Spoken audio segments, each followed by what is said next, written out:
So, but now it's time to go directly to those who have a direct experience in local government, to move also away from Europe and to go to a global perspective.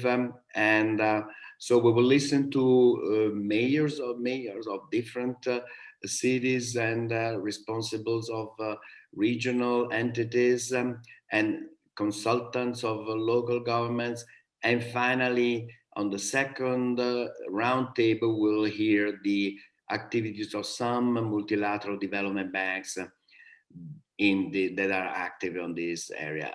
So we will have two sessions. The first will be moderated by Viola Caon, Senior Editor of Investment Monitor, and the second by Jacopo De Toni, Editor of FDI Intelligence Financial Times. So Viola, the floor is yours for your session. Thank you very much, Mr. Passacantando, and welcome to our speakers and audience. And thank you very much for inviting Investment Monitor to chair this panel. So this panel will focus on infrastructure development and financing in cities, and will draw from experience on the ground of such efforts, hopefully shedding light on a particularly relevant topic in the pandemic and post-pandemic scenario. A quick note of housekeeping. So I will shortly introduce our speakers. We will have up to about 8 minutes for their talks. And I will then open the discussion up to the floor. So please use the Q&A button to ask questions at any point. I will then pick them up and put them to the panel after they have presented their points. So first up, Mr. Charles Landry, inventor of the creative city concept and advisor to cities. Charles works with cities around the world to help them make the most of their potential. He is widely acclaimed as a speaker, author, innovator, and he facilitates complex urban change projects. Thank you very much for joining us today. Charles, over to you now. Well, great to be here. I'm going to give a bit of a tone for this session. I mean, basically, 2020 was a year of radical reckoning, and it obviously made us have to think afresh. And crises like the pandemic provoke a dramatic ordering of priorities, as well as obviously deep reflection and rethinking. And importantly, our hubris, I believe, has been humbled. And there's a sort of dawning of humility, I believe, or should be at least. And it's created both clarity and confusion, because in the eye of the storm, it's difficult to see where next and how to get there, because there's no particular blueprint to move forward. Now, of course, some think the old normal is an exotic destination, but the older urgencies exist, and you all know what they were. But what it's focused on is what really matters, namely the common good, the public good and the public interest. And of course, old certainties have crumbled, but it has reminded us what we have lost. We know what that is, but also has given us a glimpse of a gateway towards possible futures. Now, obviously, the crisis was a health one, it's an economic one, it's a social one, but most crucially, it's a psychological one. Anyone who was there and is there as we are now knows the way that's seared into our brain, and that will have quite strong effects on how we work things through in the future. And of course, it hasn't unfolded in its fullness yet, but we'll all see. Now, we all know, every international organization knows, that we're in the midst of a systemic crisis where a business as usual approach will not get us to where we want to be. And we also know that our economic order is materially expansive, socially divisive, and environmentally hostile. So that's the negative side, that's the fear and all of that. But there's also an opportunity for massive creativity, and I believe we should try, at least try, to have a glass half full approach. And in so many places, when you scour the earth and the cities, you have seen so many examples where the impossible became possible. In my mind just comes in Berlin, not regarded as the most agile bureaucracy, that within 36 hours was able to send out checks to 5,500 people to help them overcome their problems. And therefore, I do think there are opportunities in the challenge. I mean, just think of self-cleaning door handles, safe elevators, safe public transport, new kinds of theatres and cinemas where you can still be together, which will create an urban collective experience. The idea that we can create the 15-minute city, reinventing social interaction at a distance. I'm just thinking here of Seoul, Paris, Bengaluru, many others. We can discuss that in the panel. Now, of course, there'll be financial innovations too. I mean, here in the UK, bounce back loan schemes, schemes to support local business, etc., to deal with this tsunami of debt. And I believe startups will have massive chances. I'm thinking here at the moment of the COVID hackathon in Germany, where 45,000 people took part and it led to 800 projects. And some of these innovations will be permanent. Others will be transitory. And one requirement is absolutely clear to me when you're looking at cities and as a whole, is you need to think holistically. All this segmentation between economic, social, and all of that is absolute nonsense. It's this integrated way of thinking that will probably work, not silo thinking. Now, of course, in this, there's the digital turn, and we shouldn't use the word paradigm shift too often, but that is clearly one. And it's accelerated what has already been happening. We're all Zooming, we've got Zoom fatigue and all of that.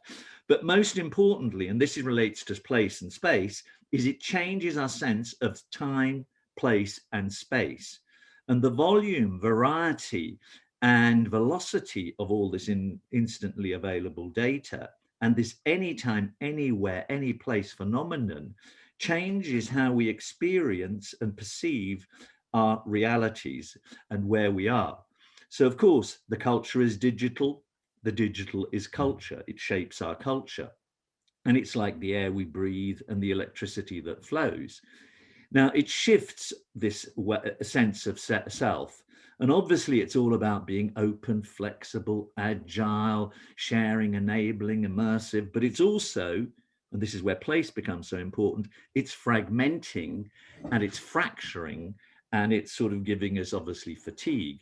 But what it has done, it's given people the opportunity and it's liberated them from a space-bound identity, and it flattens our geography and it changes cities and it changes our sense of belonging as well, when our belonging is dispersed both through place and through networks.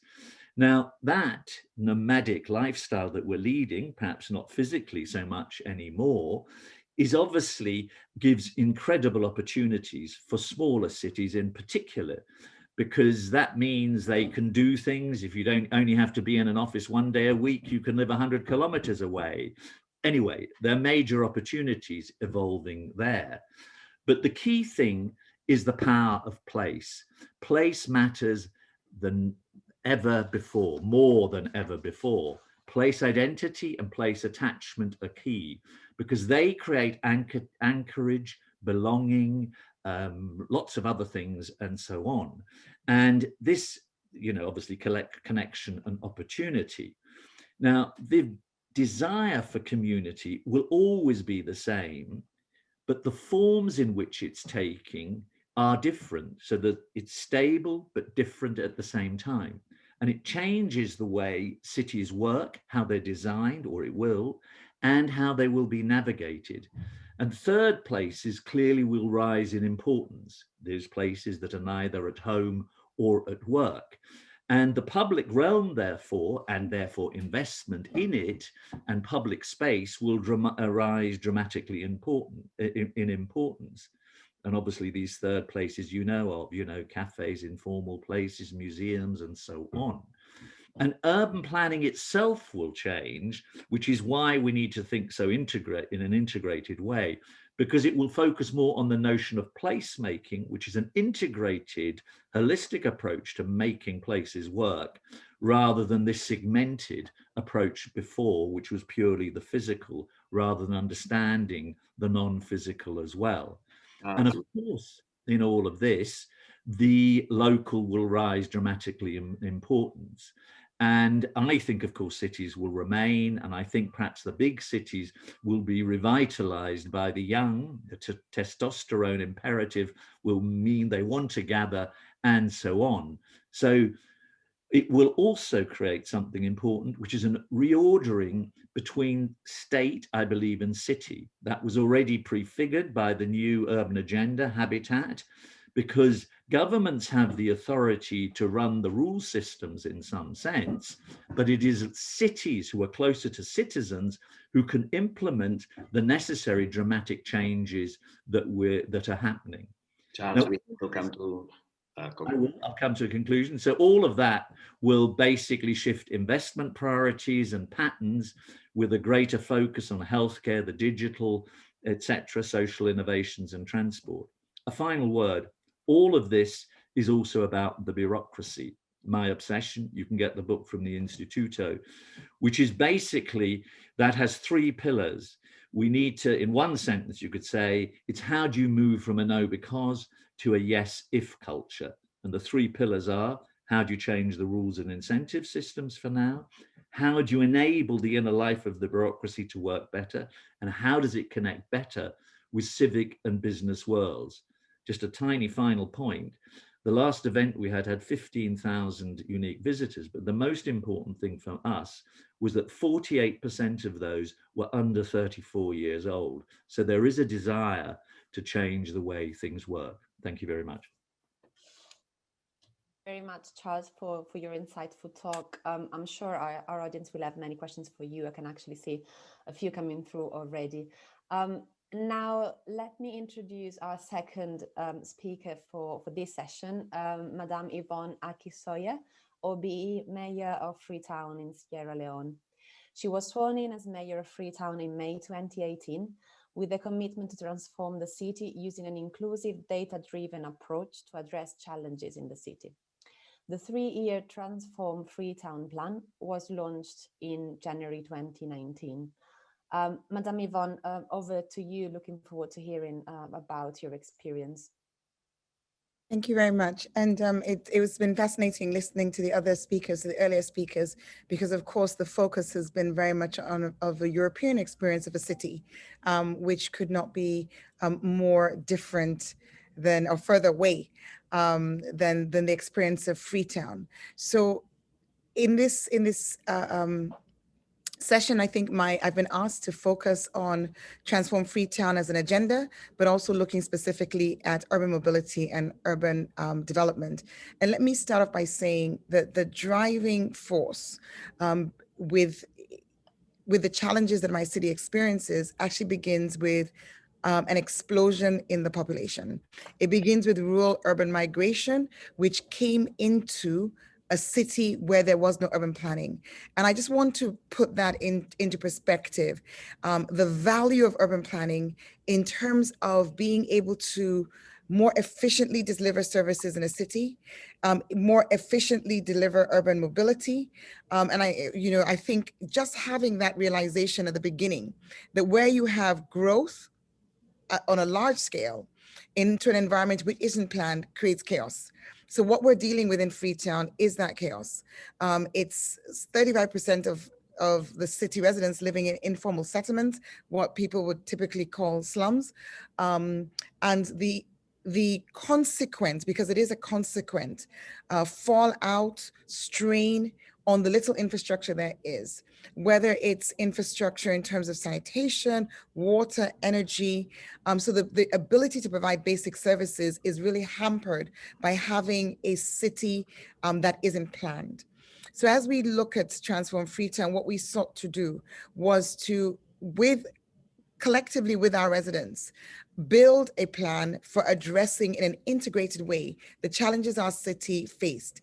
We can't directly speak to the issues of rural urban migration because that's a national government level issue. And that's one of the interesting things about where cities find themselves. We're recipients of problems very often. And in many instances, we haven't got the mandates to directly address the root causes of those problems. What we're really able to deal with are the symptoms. So how are we dealing with the symptoms? Transform Freetown has 4 clusters: resilience, human development, healthy cities, and urban mobility. And within those 4 clusters are 11 priority sectors. And what we did in 2018 was to articulate, working with city residents, but also working with academics, the private sector, people in the development space, articulate 19 specific targets that we wanted to achieve against those 11 sectors. Unsurprisingly, urban mobility is one of those sectors. It's a cluster and a sector, and urban planning and housing comes in within our resilience cluster. So what have we seen and how are we financing it, which is a big question today. We're just concluding our second year report. And what we have seen is that for where we started, again, I'm making a distinction between cities in the West and a city in the global South. A very small percentage of our financing actually came from city revenues. And that was because of a lack of systems. Within Transform Freetown, one of our achievements of the last 12 months has been to digitize property rates. We've actually done a geomap of the entire city, working from a satellite, taking the dimensions, the measurements of every roof, sending enumerators into the field, and building up a comprehensive database, which has moved us from 30,000 properties on that database to 110,000. That is the beginning of sustainable investment, of being able to secure financing from within the city. But when you're starting at from a low base, you actually need a bit of a, additional support. And we have in the 2020 year, this year just gone by, looking at the revenue of the council for specific interventions, 60% of that has come from, 66% in fact, has come from development finance, just over 30% from the private sector, investing with us in private-public partnerships, and then a small percentage, about 2% has come from own source revenue. That's got to change. In this period, as we contend with COVID and we contend with climate change, I will conclude by saying what's been really important for us from the perspective of Transform Freetown has been recognizing that whether we're dealing with the pandemic or we're dealing with our development trajectory that we were on already, Transform Freetown, access to funding is a major constraint. And one of the reasons it's a major constraint, of course, there are many, but one reason which is sometimes overlooked is the relationship between city, national players, and international finance, particularly in the development space, where inevitably the larger percentage, World Bank, the UN, ADB, etc., will work through national governments and not directly with cities. So I think part of the discourse that we have as we talk about urban planning, urban mobility, and on urban mobility, can I just quickly say, there's been so much talk about people, having to get back into public transport. Well, the public transport we had was not the sort of public transport you want people to get back into. It was low occupancy, very, very inefficient, really high emission emitting. And so we are working on a plan to introduce a cable car system, which will actually leapfrog, so what we're hoping we will see is our population not going down the route of cars. 80% of people do not have cars of their own, but moving from inefficient, quote unquote, public transport, it is public transport, to efficient green mass transit. For all of this to happen, there are bottlenecks in financing that need to be unlocked.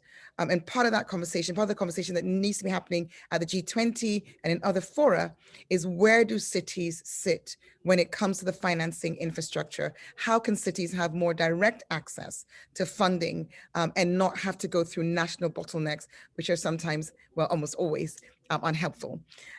So thank you very much. And I wish us all a good debate. Thank you very much, Madame Mayor. Very, very interesting thoughts to unwrap in there.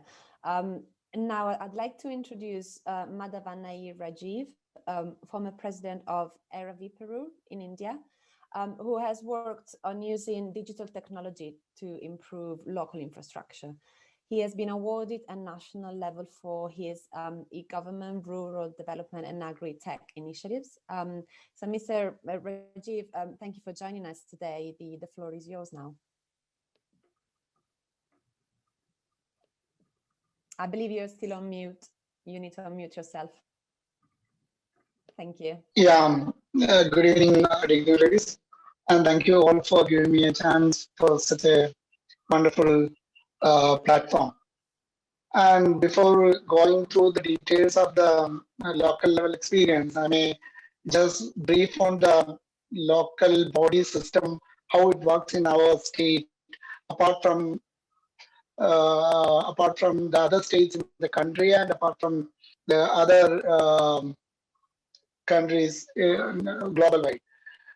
Our local bodies are like local governments.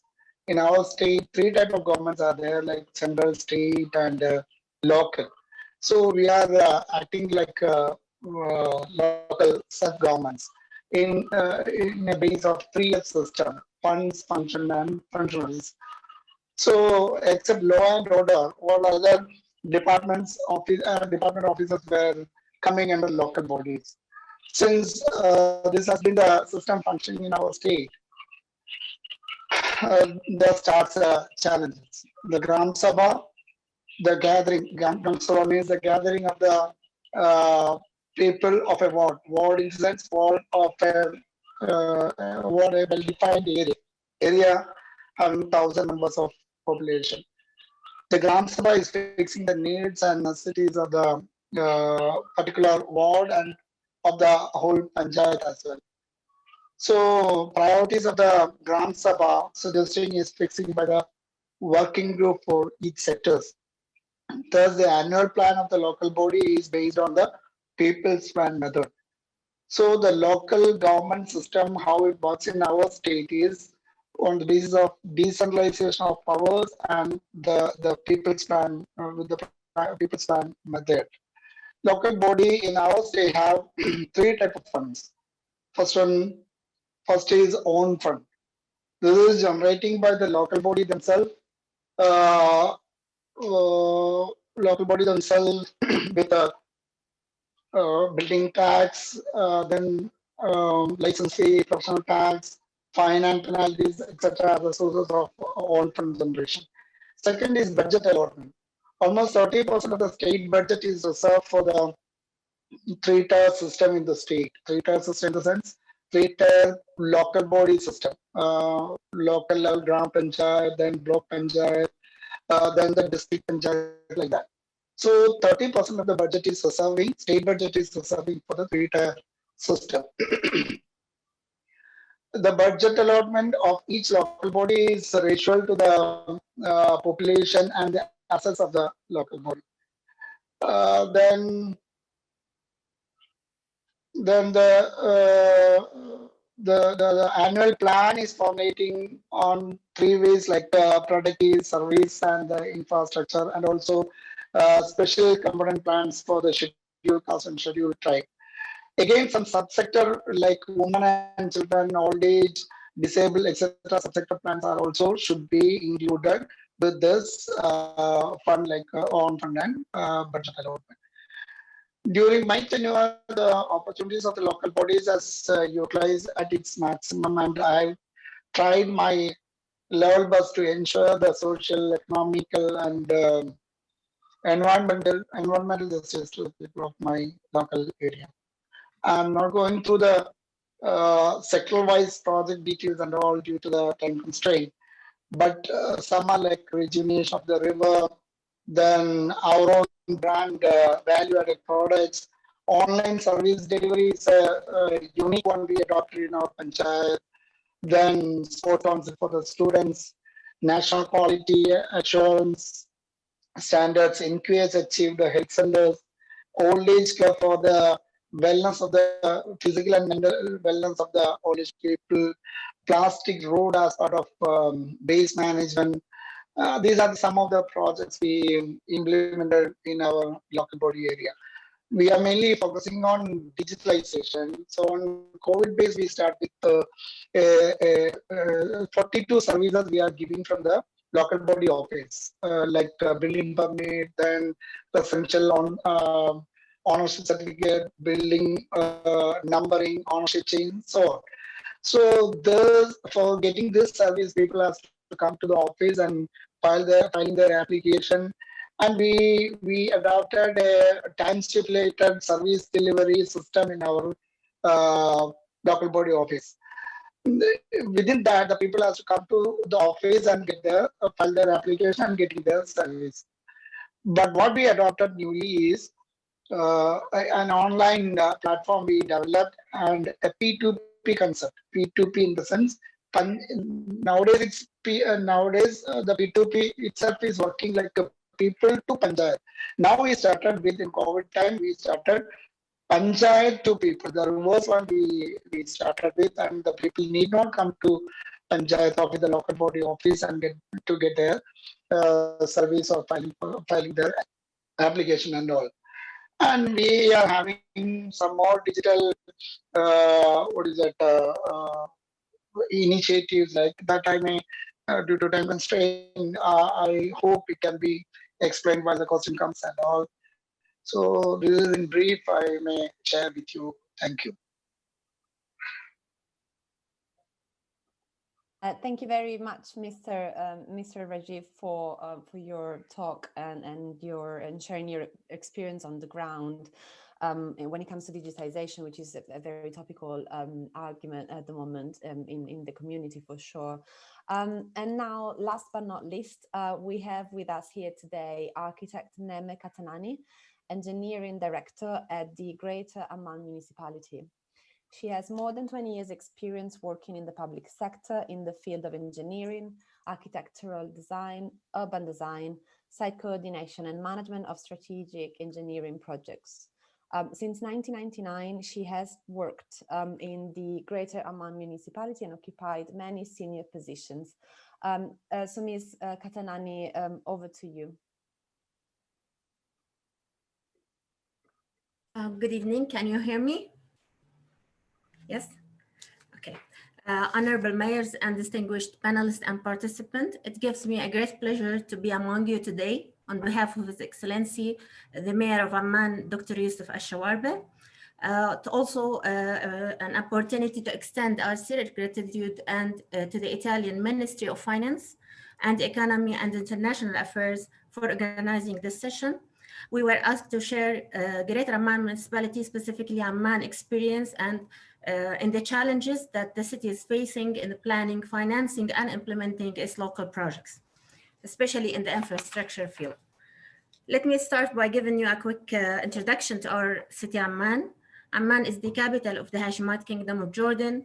It occupies around 800 square kilometers, and it is inhabited by 4.2 million residents, which accounts for 40% of Jordan's inhabitants and population, 55% of the total employment, and 80% of the industry activity is in the city of Amman.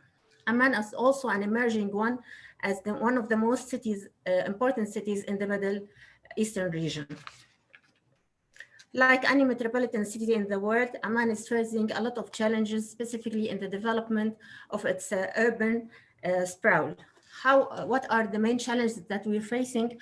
First of all, the rapid urbanization, scarce of natural resources, specifically in water and energy. We are the third poorest countries in water, and we don't have any natural fuel sources.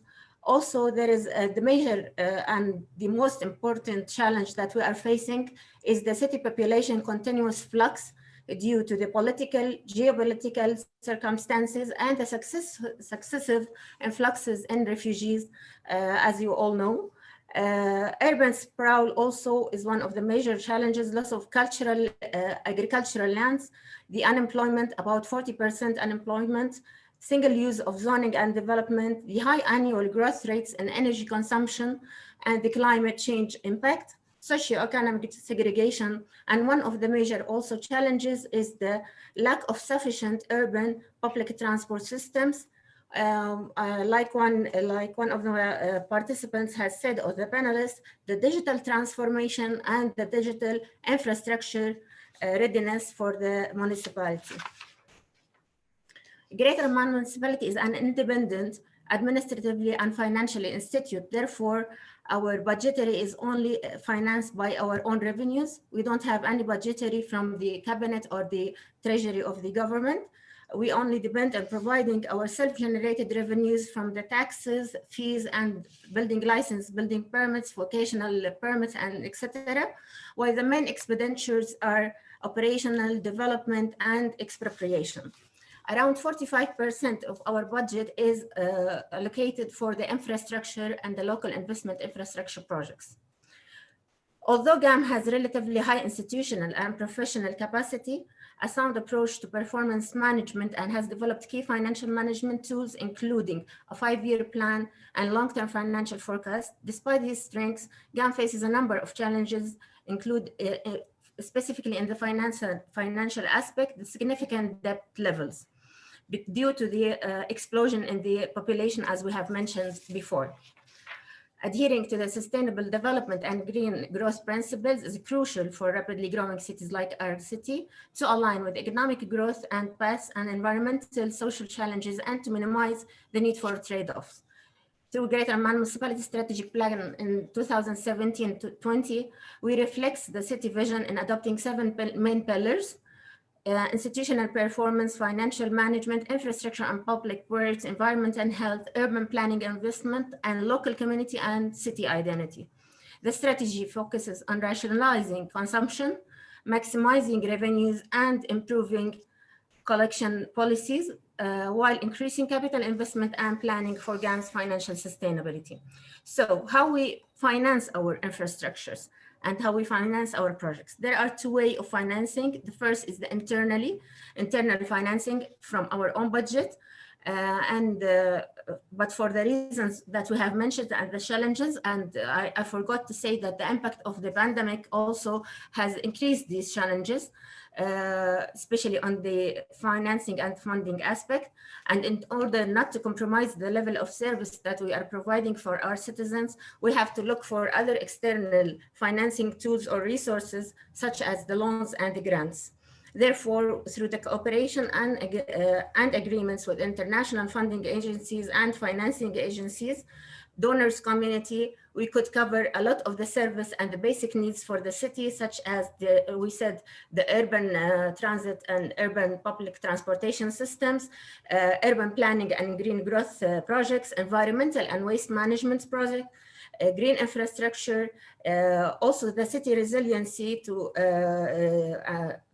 the climate change and flood flashes that we suffered for the last 5 years due to the climate change, supporting the needs of the refugees and the hosting community. We have cooperated with many financing agencies. I could give some examples, like the AFD for financing the first public transport system in Amman, which is the Amman Bus Rapid Transit System. This is the first mass transport system in the city. Also with the EBRD, we have cooperated specifically and mainly in the environmental projects, such as the landfills, the transformation plants, waste to energy projects.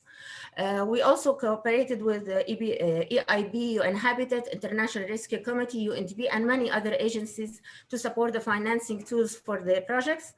In addition to that, GAM also is in several international development networks, has access that helps it to have access to several funds, such as the Green Climate Fund, which helps channel climate financing projects, and also serves as a crucial role achieving the Paris Agreement objectives. On another hand, to overcome the obstacles that are due to the traditional convenience bureaucracy, procurement processes and procedures, Greater Amman Municipality launched an investment arm. We call it Amman Vision Investment and Development, the AVID. It's a fully owned company by Greater Amman Municipality. Focuses on investing and developing Greater Amman Municipality assets and properties and lands through a partnership with private-public sector partnership BBB projects. In this way, we could also cover some of the basic services. For example, we have many projects in the field, slaughterhouses, and also the public transport projects, energy efficiency projects. Through these policies, internally and externally, we have been able to overcome the gap of the financing for our local infrastructure projects.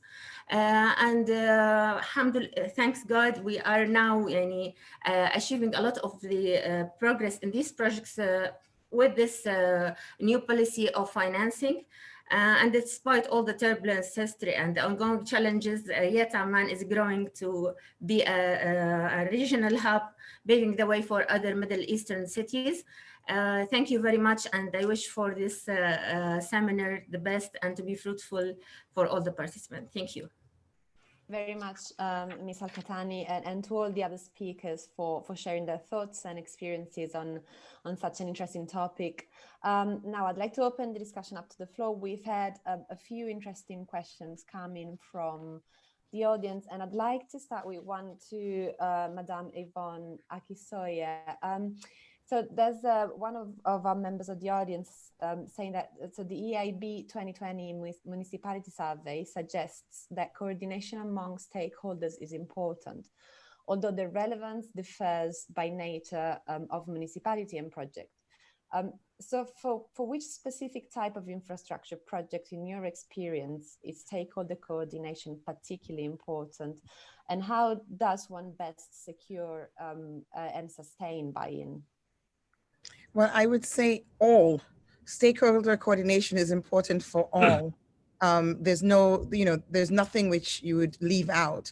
And the way we've done it is to literally have everyone at the table. So back in 2018, when I ran for office, I had a campaign strategy. I had a campaign message, shall I say. And that's what sort of was the backbone for Transform Freetown. Within my first 2 months of being in office, we engaged 15,000 of our residents. So we had focus groups across the city. Then at the level of the technical, in terms of other stakeholders, we did presentations. We invited all the development partners, including embassies, to a presentation. We did the same for all the NGOs, international and local. We also went to the State House and we requested an opportunity, and thankfully we were given that, to present to all the ministers. So effectively the entire city understood what Transform Freetown was seeking to achieve in terms of the clusters and the sectors: environment, urban planning, revenue mobilization, etc., the 11. And then the next step was to invite all of these participants to be part of technical working groups. So this process began in June of 2018. And then in January of 2019, we published Transform Freetown in a big live, event where there was a real sense of everybody being a part. So that's how we built the stakeholder engagement at the beginning.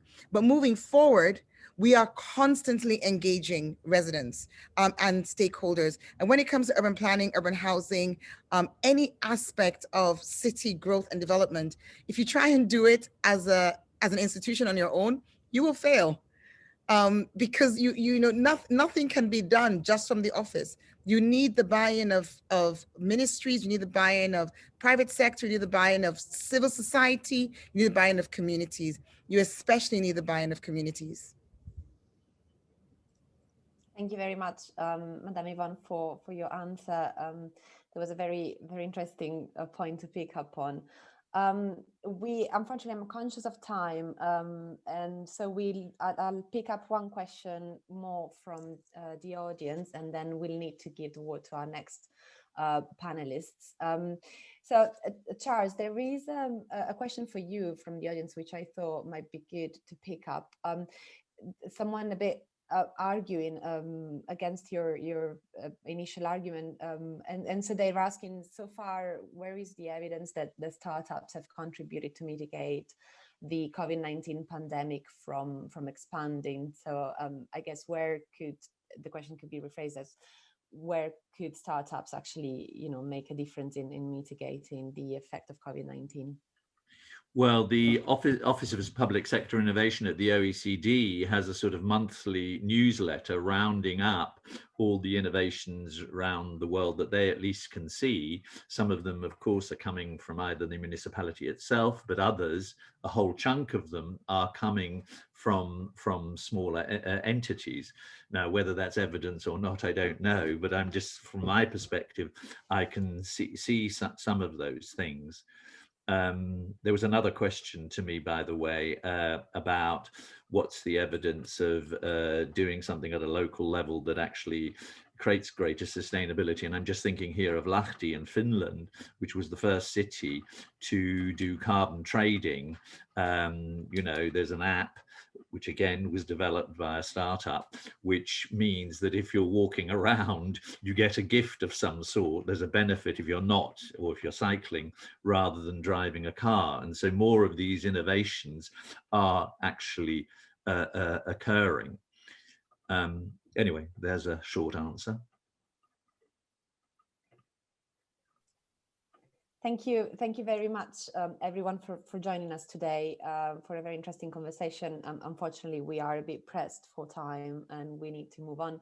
So I need to wrap this up pretty soon. And thank you again for joining us and giving your contribution